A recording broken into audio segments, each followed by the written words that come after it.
صباح الخير، كيفكم؟ اليوم رح نتعرف على الدرس الأول بالإنجليزي طبعا منهاج الإيمان الحديث واللي هو simple present tense. أكيد هو يعني انتو رح البداية من اسمه رح تشوفوه صعب ولكن هو كتير سهل. حاولوا من هلا تابعوا معي حتى تعرفوا إذا سهل ولا صعب. طبعا أكيد إذا كان عندكم أي سؤال احكولي تحت بالكومنتات وأنا بجاوب لكم على أي سؤال بدكم إياه. بنبلش. simple present tense. simple present tense. simple يعني simple بسيط. تمام. simple يعني هو بسيط. simple بسيط. present حاضر. tense زمن. فبصير عنا الزمن الحاضر البسيط simple present tense. في صعوبة لهون هلا نحن حكينا بس العنوان. رح نبلش بالفورم تبعه. اكيد لكل زمان رح يكون له فورم تبعه اي يعني الصيغة تبعه. فهلا رح نحكي عن الفورم تبع simple present tense. الفورم عنا اياه. اول شي بداية كل فورم رح يكون عنا شي subject. اكيد نحنا كلنا رح نعرف شو هو subject. I, he, she, it, we, you, they. هدول هن يعني ضمائر. زائد plus عنا الverb. تمام. الverb بيختلف من كل فعل يعني بيختلف من كل زمان لآخر. تمام. هلا رح نحكي نحن عن simple present tense. هلا الفيرب رح نحكيه بس حتى نكمل الصيغة. بعدين رح يجي عنا الكومبلمنت. كومبلمنت يعني تكفى يعني كومبلمنت. تمام. يعني تكفى. تمام. تكفاية الجملة. طبعا رح نبلش نحن بالفيرب. كيف هو رح يجي الفيرب؟ إذا كان عنا الضمائر يعني الفيرب بيتغير حسب الضمير. إذا كان عنا he, she, ate. تمام. الفيرب رح يكون عنا صيغة الفيرب verb زائد s. verb زائد s. يعني رح نعطي مثال. he ate أو he drink. إجباري drinks مو drink. he drinks water. لاحظنا انه حطينا للفعل اس. طبعا ليش حطينا اس؟ لانه اجا معه الضمير هي. اذا كمان اجا شي كمان بنحط اس. اذا اجا ايت كمان بنحط اس. اما اذا كان عنا I we they. اذا كان عنا I we you they بيكون عنا verb بس verb يعني verb بس verb من دون اضافات. ما بنضيف لا اي energy الا بنحطه بالماضي يعني لا ماضي ولا شيء. فهلا نحن رح نعطي مثال على I we you they. عندنا مثلا رح نحط نفس الجملة بس حنغير الضمير. I drink water. انه انا بشرب ماء. تمام. معناته drink يشرب. طبعا ما فيني انه احكي انا شربت الماء. لا انا اشرب ماء يعني عم بشرب لانه هو حكينا زمن حاضر. ما فينا نحطه بالماضي هنحطه بالحاضر. تمام. الاي اذا لاحظنا مع الاي ما نضيف اس. تمام. يعني مع الاي drink مثلا ما بنحط I drinks. خطأ. اكيد خطأ. كتير خطأ كمان. يعني ما بنحط مع الاي we you they اس. تمام. هاي اول شغلة. يعني هون ما في صعوبة. تمام. هاي بس شغلة بسيطة عم نحكي عن الفيرب. هلا نحن مثلا انت رح تقولي لنا انه كيف انتم بدكم تعرفوا انه احنا كيف بدنا نعرف اذا هذا زمن حاضر بسيط؟ من خلال الكلمات اللي رح يكون عنا اياها يعني دلالات الزمن الحاضر البسيط. رح نحكي عن دلالات زمن الحاضر البسيط.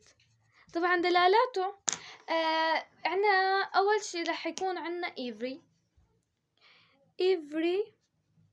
مع مثلا مع كلمة مثلا every day every month every week. تمام. هيك يعني every day every مثلا every year.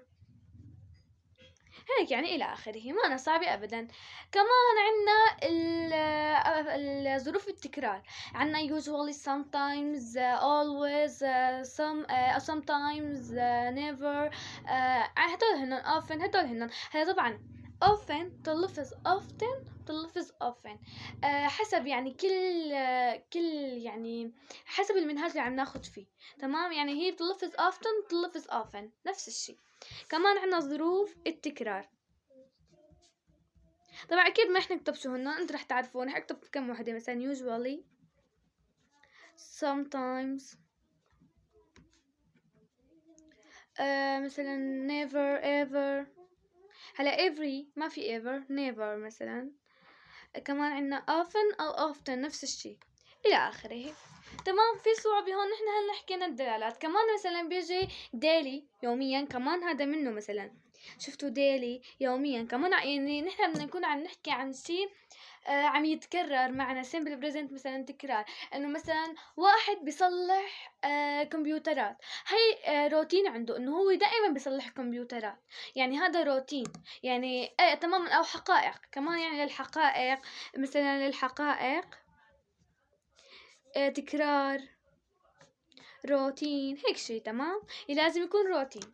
هلا هون تقريبا. هلا عنا للنفي وللسؤال. للنفي رح يكون عنا الفورم، يعني صيغة النفي رح تكون يعني تقريبا نفس الشي، بس رح نضيف شغلات غير. هلا عنا اول شي رح يكون كمان subject بالنفي. بده يكون عنا فعل مساعد، يعني does او do او does. رح نحط do او does. تمام. زائد طبعا رح نحكي لكم هلا الداز من وين اجت. هلا الاصل هو الدو، بس الداز اجت هلا بنحكي لكم من وين. بعدين بيجي عنا داز. بعدين بدنا نحط الفيرب. تمام. فيرب بده يكون بالمصدر الفيرب. تمام. الفيرب شو بده يكون بالمصدر دائما. هلا رح احكي لكم شو. بعدين تكملت الجمله. هلا الدوز اجت. احسروا كيف نحن عنا الاصل شي دو، بس حكينا انه نحن مع الهي شي ات. هون الفعل بده يكون بالمصدر. طب مع الهي شي ات نحن ما بدنا نضيف اس. طب وين بدها تروح الاس؟ وين بدنا نحطها؟ حكوا انه لازم نحطها نحن بالفعل المساعد. فالدو نحن مشان هي وشي وات، يعني الدو هو مع شو؟ مع اي ضمائر بيجي الدو؟ مع اي، وي، يو، ايه يو وذي. تمام. هي الدو. اما عنا الداز. الداز نحن سميناها داز. نحن هي الدو. الدو نحن ما رح نضيف الاس، رح نضيفها عند الدو. يعني الاس تبعت هي شيئات رح نضيفها عند الدو. تمام. نحن مشان ما نضيف بس اس، فقررنا نضيف اي اس مشان يعني الشكل. اكيد ما رح نعملها دوز هيك. يعني حتكون نفس اللفظ طبعا، مو يعني بتصير توس شين توس. فنحن مشان اللفظ ومشان الكتابة رح نحط او اس، يعني اي اس، رح تصير دوز. تمام. فالدوز بتجي مع مين؟ مع الهي، شي، ايت. تمام. هلا هاي للنفي. هلا رح نحكي عن السؤال. للسؤال نحن رح نستخدم شيء تاني اكيد رح تتغير. تمام.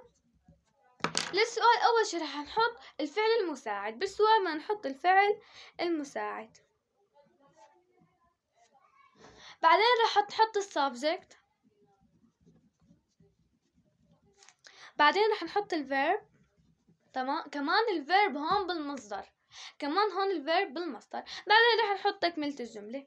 تمام. كمان رح نحكي عن الفعل المساعد. هلا هنيك بالنفي رح نحط doesn't و don't. يعني ما فينا نحط يعني does not و don't. يعني ما فينا نحط نحن عنا don't و doesn't. ما فينا نحط شو اسمه، ما فينا نحط do لأنه نفي. فنحن رح ننفي الفعل المساعد هون. تمام. يعني رح احط does not و don't. يعني doesn't و don't does not. هون الفعل المساعد رح يكون do أو does، يعني ما بنحط not. بس بالنفي بنحط not. الفعل المساعد رح نبلش فيه. مثلا احنا نحط جملة he drinks water.